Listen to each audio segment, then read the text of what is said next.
एक नए वीडियो के साथ बच्चों हम आपका ग्लोबल शाश्वत एकेडमी में आपका स्वागत करते हैं। बच्चों, आज हम बहुत ही रोचक और इंटरेस्टिंग टॉपिक के बारे में डिस्कस करेंगे और वो टॉपिक बिना देरी किए हम उस टॉपिक पर आ रहे हैं। वो टॉपिक है आपका समांतर श्रेणी, इसको बोलते हैं अर्थमेटिक प्रोग्रेशन। तो जैसा कि नाम से ही आपका क्लियर है यहाँ पर कि समांतर, ध्यान से शब्दों पर ध्यान दीजिएगा कि शब्दों में ही सारा निचोड़ उसका सम्मिलित होता है। समांतर, समान हो अंतर जिसमें, और श्रेणी आपने सुना होगा कि जैसे सीरीज होता है कोई, जैसे टेस्ट सीरीज होता है, उसमें क्या होता है कि उस चीजों के पैरेलल जो भी एक कॉमन प्रॉपर्टी होती है उस सारी चीजों में एक ही जैसे गुण पाए जाते हैं, तो उसको हम क्या बोलते हैं? Series combination. समांतर, नाम से ही यहां स्पष्ट है कि समांतर का मतलब क्या हो गया? समान हो अंतर जिसमें। क्या हो गया समांतर का मतलब? समान अंतर हो जिसमें वो क्या कहलाता है? वो क्या कहलाता है? समांतर। समांतर का मतलब समान अंतर हो जिसमें, वो कहलाता है समांतर। तो अब हम आते हैं, ये तो हो गया आपके बोलचाल की भाषा में, लेकिन हम इसको आपको गणित की भाषा में समझाते हैं कि आखिर इसका मतलब क्या है और हम इसको कैसे अध्ययन करेंगे इसका। तो आइए देखते हैं गणितीय भाषा में हम इसको कैसे स्पष्ट करते हैं। गणित की भाषा में इसको हम स्पष्ट करते हैं। मान लेते हैं कि पहला जो आपका टर्म है, जो पद है, वो है ए। अब समान है अंतर इसमें, इसका मतलब क्या है कि अगर सब में हम कोई समान ऐसी राशि जोड़ते जाएं, पूरे आगे समान राशि जोड़ते जाएं, तो जो पद हमको मिलता है उससे जो एक सीरीज हमको मिलेगी वो क्या कहलाएगी? समांतर श्रेणी। तो ये पहला पद हो गया ए, उसमें हमने जोड़ दिया कोई समान पद, हम मान लेते हैं कि वो डी है, तो हो गया ए प्लस डी। अब आगे पद में हम फिर जोड़ देते हैं डी, तो ए प्लस डी क्या हो गया? ए प्लस 2d। फिर आगे जोड़ते हैं, डी को फिर जोड़ा आगे वाले पद में, तो कितना हो जाएगा? a plus 3d। यहां पर एक चीज आप ध्यान से देखिए, यहां पर आपको स्पष्ट हो रहा है कि ये दूसरा पद है, तो यहां पर कितने d हैं? उसका कोफिशिएंट है 1। यहां पर है तीसरा पद, तो d का कोफिशिएंट कितना है? जो उसका गुणांक है d का, वो कितना है? 2। यहां पर चौथा पद है, तो d का कितना है गुणांक? 3 है। तो इसी तरीके से अगर मान लीजिए हम nवें पोजीशन पर होते तो ये हो जाता n-1 इंटू डी। तो ये आपको एक सीरीज मिल गई है। यहां पर आपको स्पष्ट है कि आपका जो nवां पद है, nवां पद जिसको हम tn से टर्म, nth टर्म क्या है? a plus n-1 into D. यहां पर d क्या है? यहां पर d आपका सार्वांतर है, जिसको बोलते हैं कि समान अंतर है। सार्वांतर जिसको बोलते हैं कॉमन डिफरेंस, ये है सार्वांतर। सार्वांतर कॉमन डिफरेंस। n क्या है? नंबर ऑफ टर्म्स है, पदों की संख्या है, पदों की संख्या।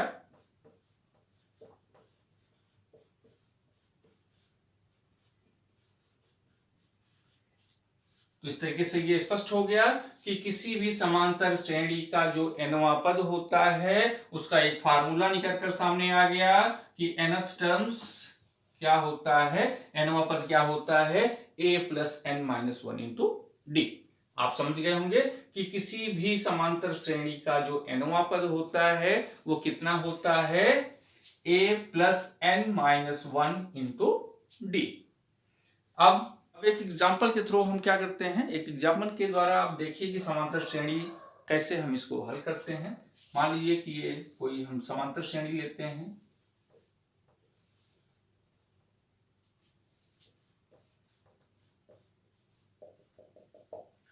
तो सबसे पहले तो कोई गिवन नंबर का सीरीज है, कोई एक आपको नंबर का सीक्वेंस दिया गया है, तो पहले तो ये पहचानते हैं कि आखिर वो कैसी श्रेणी है, कैसा उसका नेचर क्या है। तो हम ये देखते हैं कि जो पहला पद है, टर्म फर्स्ट कितना है, ये है 2 है। सेकेंड टर्म क्या है आपका, ये आपका 5 है, 5 है। थर्ड टर्म कितना है, ये 8 है। तो एक चीज ध्यान से देखिए कि जो कॉमन डिफरेंस होगा, कॉमन डिफरेंस d बराबर होता है द्वितीय पद से अगर प्रथम पद को हम घटा देते हैं तो हमको क्या मिल जाता है, सार्वांतर मिल जाता है। तो second term minus first term, तो ये क्या हो गया आपका t2 माइनस t1, या इसी को आगे हम बोलते हैं, क्योंकि पूरी सीरीज में जो है ये अंतर बराबर होता है तो इसलिए हम इसको ये भी कह सकते हैं कि t3 माइनस t2 या डॉट डॉट tn माइनस 1। तो एक जनरल फार्मूला हो गया आपका कि सार्वांतर या common difference d equals to क्या होगा, tn माइनस 1।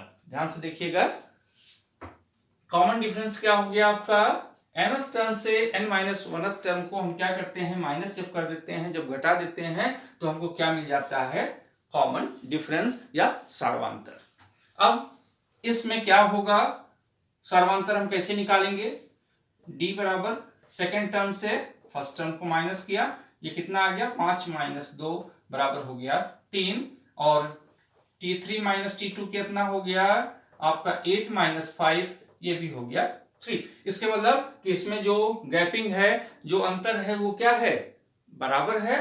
तो इसका सार्वांतर क्या होगा, इसका सार्वांतर आ गया 3।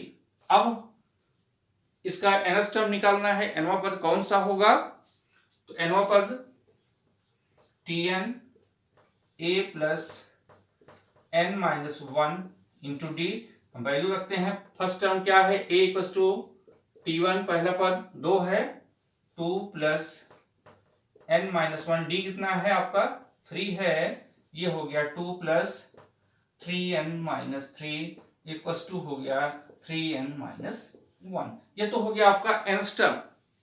अगर मान लीजिए प्रश्न में बोलता है कि इसका 20वां पद क्या होगा, तो हम कैसे कैलकुलेट करेंगे, n की जगह पर हम कितना रख देंगे 20, तो ये हो जाएगा t20 a plus 20 minus into D, ये कितना आ गया आपका a प्लस 19, डी वैल्यू रखते हैं सबकी, a है 2 प्लस 19 गुणे 3, ये कितना हो गया आपका 2 प्लस 7 57 हो गया, ये हो गया आपका 59।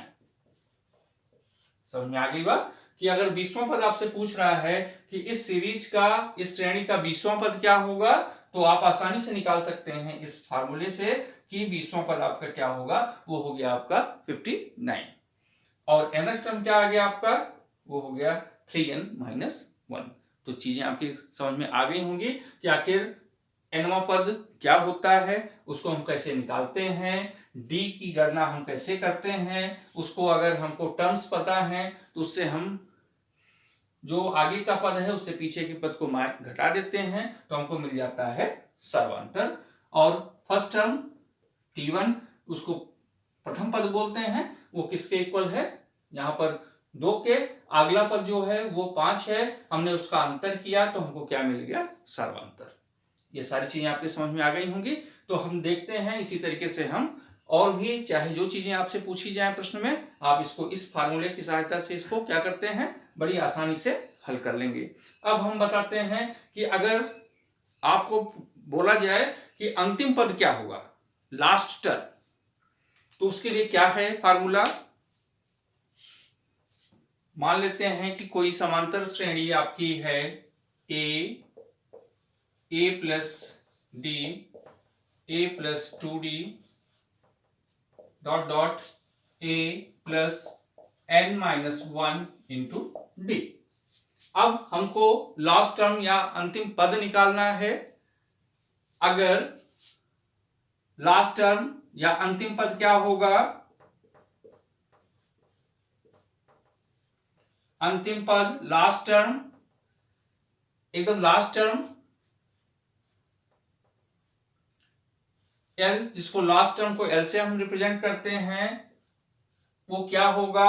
अगर nth टर्म, ध्यान से सुनिएगा इस पॉइंट को, कि अगर किसी श्रेणी का nवां पद ही अंतिम पद हो तो यहां पर फार्मूला हो जाएगा a plus n-1 into D. शर्त है कि जब nवां पद ही अंतिम पद हो, क्या हो, nवां पद ही लास्ट हो, nth टर्म लास्ट टर्म हो, तब क्या होता है फार्मूला उसका, L equal to a plus n-1 into D. nवां पद ही अंतिम पद हो। लेकिन ये फॉरवर्ड डायरेक्शन में, अगर रिवर्स डायरेक्शन में होगा तो एक चीज और ध्यान दीजिएगा, यहां पर प्रश्न कभी कभी घुमा के भी पूछ लिए जाते हैं। यहां पर आप क्या देख रहे हैं, अगर हम फॉरवर्ड डायरेक्शन में है, बढ़ते हुए डायरेक्शन में है, इंपॉर्टेंट पॉइंट से नोट करिएगा, तो यहां पर डी आपका प्लस होता जा रहा है। रिवर्स डायरेक्शन में अगर पूछ लेता है कि अंत से, लास्ट से nवां पद आप बताइए, या अंत से आपका 20वां पद क्या होगा, अंत से 5वां पद क्या होगा, तब क्या होगा, ध्यान से देखिएगा। यहां पर 2d है, यहां पर d है, यहां पर 0 है, एक एक डी क्या हो रहा है, घट रहा है।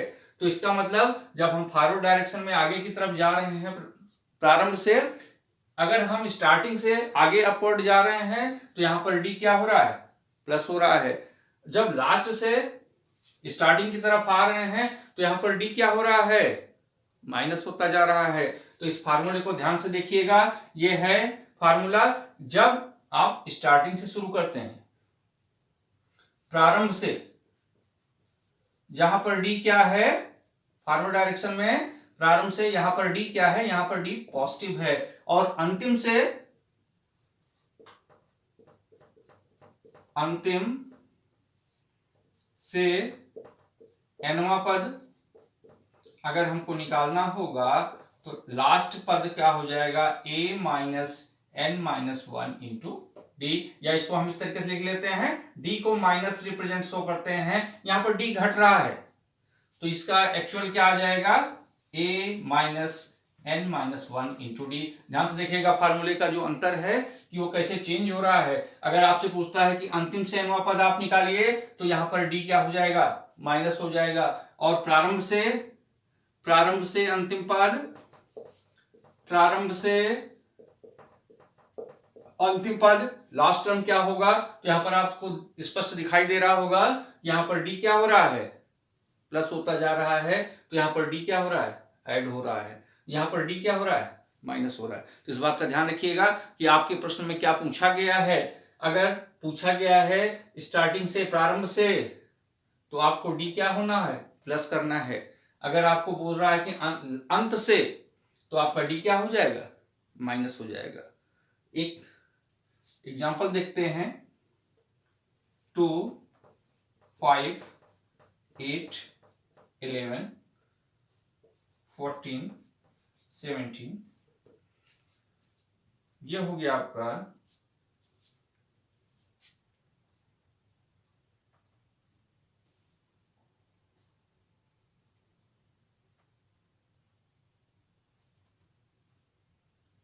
ये 23 मान लेते हैं। अब इस सीरीज में पूछा जाए कि पदों की संख्या कितनी है, कि कितने नंबर ऑफ टर्म्स होंगे आपके, एक कोई आपको सीरीज दी गई है, उसमें पूछा जाए कि नंबर ऑफ टर्म्स आपके कितने होंगे, पदों की संख्या क्या होगी, तो उसका हम कैलकुलेशन कैसे करेंगे। तो उसका कैलकुलेशन क्या होगा, हम दो तरीके से इसको कर सकते हैं। इसमें अंतिम पद कितना है, लास्ट टर्म, अंतिम पद L इक्वल्स टू है 23। इसका प्रथम पद A कितना है, 2 है, और इसका कॉमन डिफरेंस d कितना है, 5 - 2 = 3 है। अब इसमें पदों की संख्या क्या होगी, लास्ट इस ये फार्मूला भी लगा सकते हैं, a + n-1 इंटू डी से क्या होगा, 23 = a कितना है 2 + n-1 इंटू डी कितना है आपका 3 है, ये हो गया 2 the 21 = n-1 into 3, this implies n-1 = 21/3, ये हो गया 7, n = 8।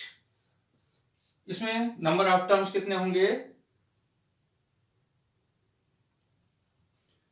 नंबर ऑफ टर्म्स कितने हो जाएंगे, 8वां पद आपका जो है वही अंतिम पद होगा, या इस तरीके से हम कह सकते हैं कि 8वां पद है वो 23 होगा। इसको दूसरे तरीके से हम कैसे हल कर सकते हैं, मान लीजिए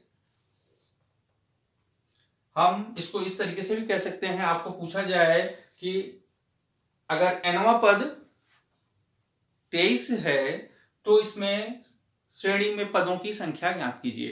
तो nवां पद अगर होगा तो nवां पद tn बराबर अगर 23 दिया गया है, जो कि यहाँ पर क्या है वही अंतिम पद है, तो इस तरीके से भी हम फार्मूला लगा सकते हैं nवां पद का कि tn बराबर a + n-1 इंटू डी। तो इसमें वैल्यू हम रखते जाएंगे, वही जैसे हमने अंतिम पद का लगाया था सेम उसी तरीके से अगर हम nवां पद का फार्मूला लगाते हैं तब भी वही सेम रिजल्ट आएगा। तो ये हो गया a, यहां पर हम रखते हैं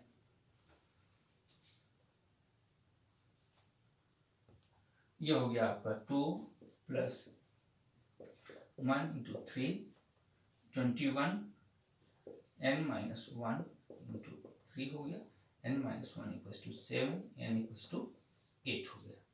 तो दोनों फार्मूले आप इसमें प्रयोग कर सकते हैं कि आपको जब अंतिम पद पता हो तब इस फार्मूले का प्रयोग करेंगे, और नहीं तो आप nवां पद के सूत्र का प्रयोग करके आप नंबर ऑफ पदों की संख्या आप निकाल सकते हैं। ये तो हो गया आपका nth टर्म, nवां पद, अंतिम पद, प्रारंभ से अंतिम पद, अंत से अंतिम पद निकालने के सूत्र हो गए आपके। अब हम बताते हैं कि अगर कोई श्रेणी आपको दी गई है तो हम उसका योगफल कैसे ज्ञात करेंगे।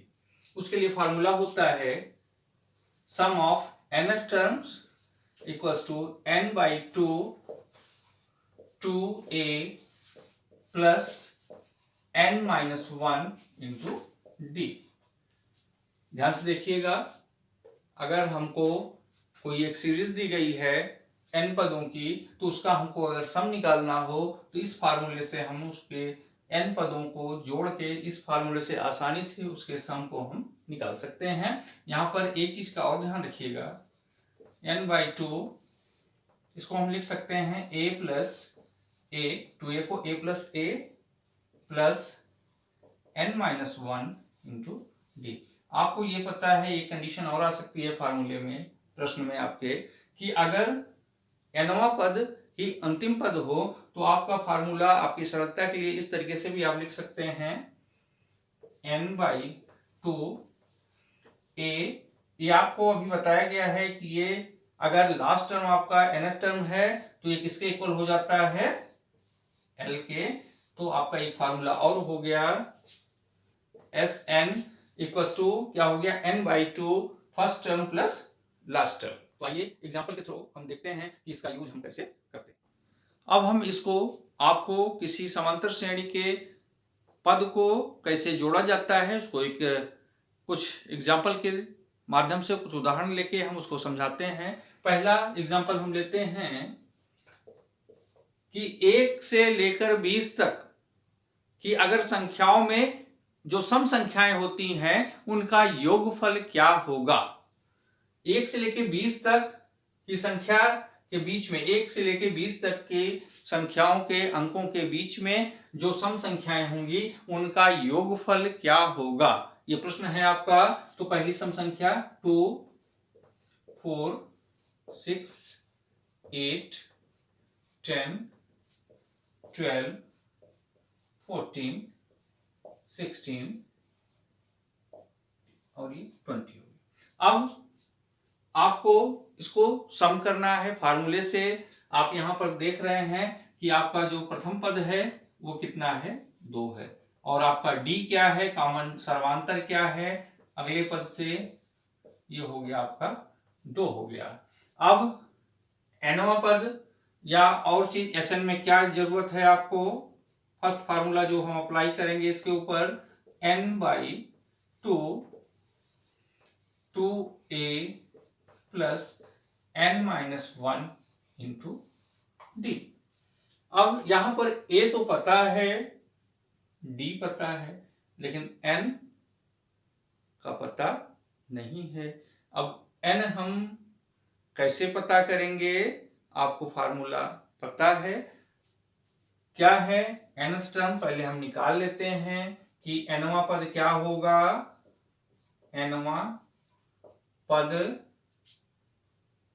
ये जो 20 है आपका इस सीरीज में, इसमें कितने नंबर ऑफ टर्म्स होंगे, ये कैसे हम निकालेंगे, tn बराबर होगा a plus n-1 into D. जो लास्ट टर्म है वो कितना है आपका 20 है, प्रथम पद 2 है, n-1 सर्वांतर कितना है आपका 2 है। अब इधर माइनस करेंगे, ये हो गया 18 बराबर n- into 2, n-1 equal to 2 9 दोनों 18, n इक्वल टू कितना हो गया 9 प्लस 1 इक्वल टू, तो पदों की संख्या n कितनी निकल के आ गई आपकी 10 आ गई। अब इस फार्मूले में हम क्या करते हैं, n की वैल्यू रखते हैं, ये होगी 10/2 2 गुणे 2 प्लस 10 माइनस 1, सर्वांतर कितना निकल के आया था आपका 2 बराबर ये हो गया 5, ये हो गया 4, 9 9 दूनी 18, 9 2 जाए 18 हो गया। अब 5 ये 22, अब 22 इंटू 5 कितना हो गया 10, 110। इसका जो सम आया आपका वो कितना हो गया 110। तो 1 से लेके 20 तक की संख्याओं में जो सम संख्याएं हैं उनका योगफल कितना निकल कर आ गया आपका 110।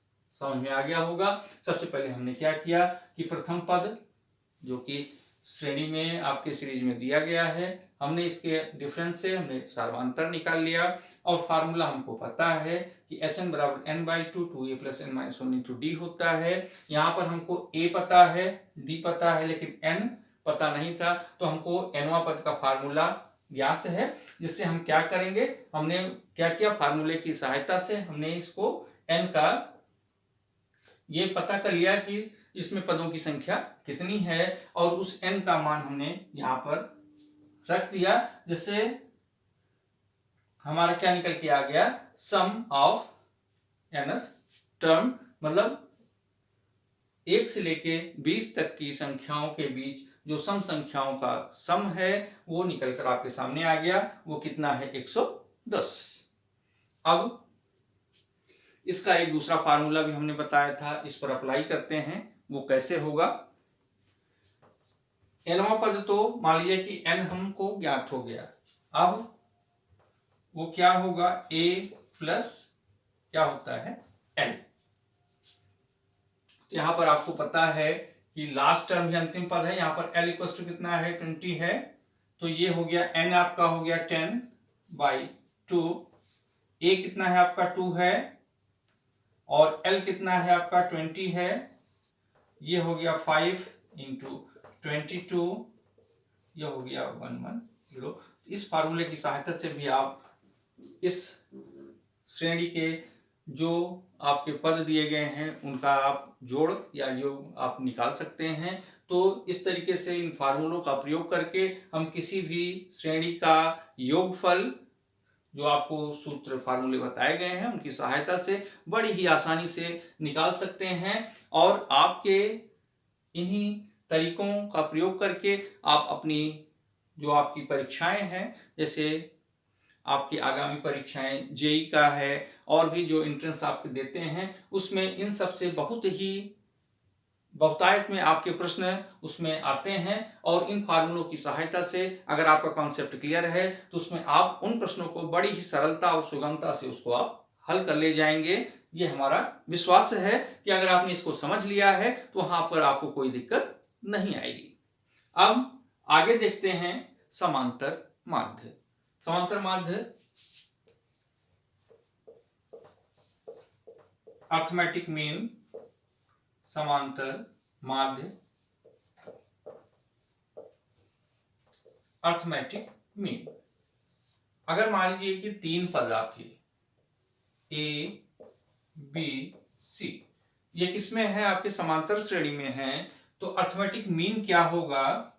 बी इक्वल्स टू दोनों पदों को जोड़ के बटे 2 कर देते हैं। अगर 3 पद समांतर श्रेणी में हैं तो इनका जो समांतर माध्य होगा वो किसके बराबर होगा? प्रथम और अंतिम पद के योग को 2 से हम भाग दे देते हैं। तो इस जो आपको एबीसी दिया गया है उसका क्या निकल के आ जाता है? समांतर माध्य। मान लीजिए कि यहां पर 3 ही पद हैं, पदों की संख्या n तक हो जाती, तब मान लीजिए कि ये A1 A2 A3 dot dot AN होता, तब समांतर माध्य इसका क्या होता? तब समांतर माध्य, इंपॉर्टेंट फार्मूला है समांतर, जेई में कई बार इस पर प्रश्न आए हैं। समांतर माध्य तब आपका हो जाएगा 1/n। यहां पर आप ध्यान दीजिएगा कि आप जितने पदों को ऐड कर रहे हैं, नंबर ऑफ टर्म से उतने से डिवाइड कर रहे हैं, तो यहां पर क्या होगा? n टर्म है तो A1 plus A2 plus A3 dot dot plus AN, और किससे आपने डिवाइड कर दिया? नंबर ऑफ टर्म से। तो ये हो गया आपका समांतर माध्य। सारे पदों को हमने जोड़ लिया और पदों की संख्या से हमने इसको क्या किया? भाग दे दिया। तो हमारा क्या निकल के आ गया? समांतर माध्य। अगर आपको ये वीडियो अच्छी लगी हो तो इसको ज्यादा से ज्यादा शेयर करें, और आप इस चैनल पर नए हैं तो इस चैनल को सब्सक्राइब करें। धन्यवाद।